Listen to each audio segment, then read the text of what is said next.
तपोवनातील वृक्षतोडी विरोधात मनसे आक्रमक पाहायला मिळते। झाडांच्या कत्तली विरोधात मनसेचं तपोवनात आंदोलन सुरू आहे। अमेय खोपकर, सायली संजीव यांच्या नेतृत्वाखाली हे आंदोलन सुरू आहे।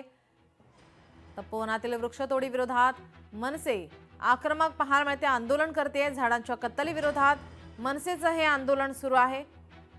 अमेय खोपकर, सायली संजीव यांच्या नेतृत्वाखाली हे आंदोलन सुरू आहे।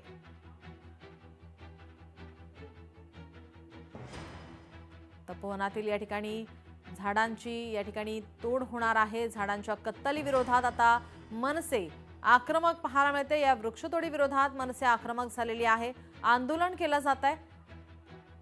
अमेय खोपकर आणि सायली संजीव यांच्या नेतृत्वाखाली हे आंदोलन केलं जात आहे।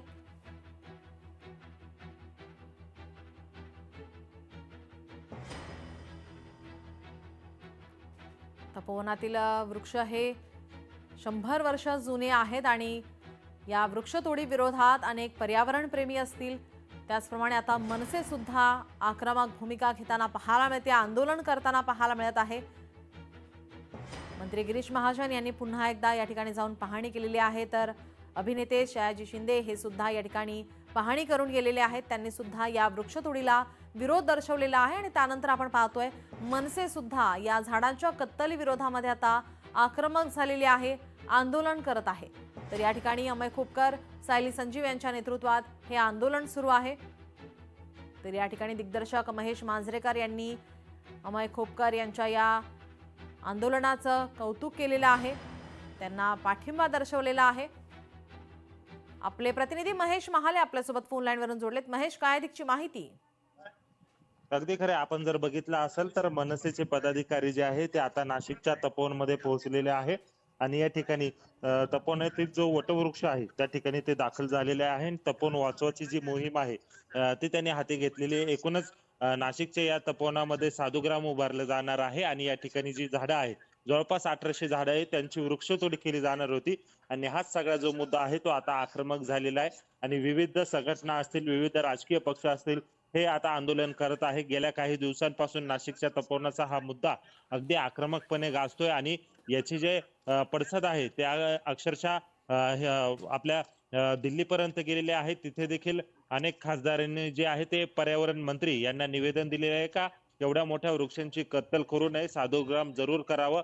आगामी सिंहस्थ कुंभमेळ्याला कोणाचाही विरोध नाही, मात्र फक्त वृक्षांची तोड करू नका, हवं तर त्यांची व्यवस्था दुसरीकडे करावा, अशी जी मागणी आहे ती सर्व स्तरातून होत आहे। त्यामुळे प्रशासनासमोर देखील अडचणी निर्माण झालेल्या आहे। खरं तर ही वृक्षतोड करून त्या ठिकाणी माईस हब उभारलं जाणार होतं, मात्र आता त्याला देखील काल स्थगिती देण्यात आलेली। कालच मंत्री गिरीश महाजन यांनी त्याबाबतची माहिती दिलेली आहे का या ठिकाणी कुठलंही माईस हब जे आहे त्या 220 कोटीची निविदा काढण्यात आलेली होती, त्या रद्द देखील करण्यात आलेले। मात्र झाडांचा जो मुद्दा आहे तो अद्याप निघालेला नाही। त्यामुळे आता विविध राजकीय पक्ष असतील, सामाजिक संघटना असतील, पर्यावरण प्रेमी आहे, ज्या रोज तपोवनाच्या निगडीत जे आहे ते निसर्ग वाचवा, तपोवन वाचवा अशा पद्धतीच्या मोहीम त्यांनी हाती घेतलेल्या आहे आणि या प्रस्तावित वृक्षतोडीला त्यांनी खर तर विरोध केलेला आहे। अवघ्या 1.5 ते 2 वर्षांवर नाशिकचा सिंहस्थ कुंभमेळा येऊन ठेपलेला आहे आणि प्रशासनाला तयारी करण्यासाठी त्या ठिकाणी साधू महंतांची व्यवस्था आणि पंडाल लागण्यासाठी त्या ठिकाणी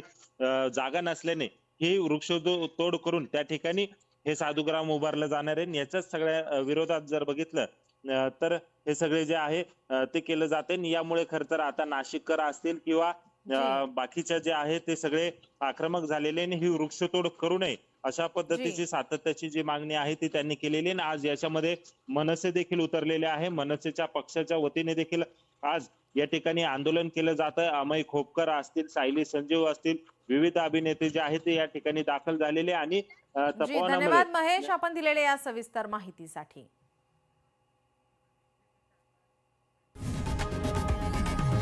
लोकशाही मराठी ऐका, पहा, जागरूक रहा।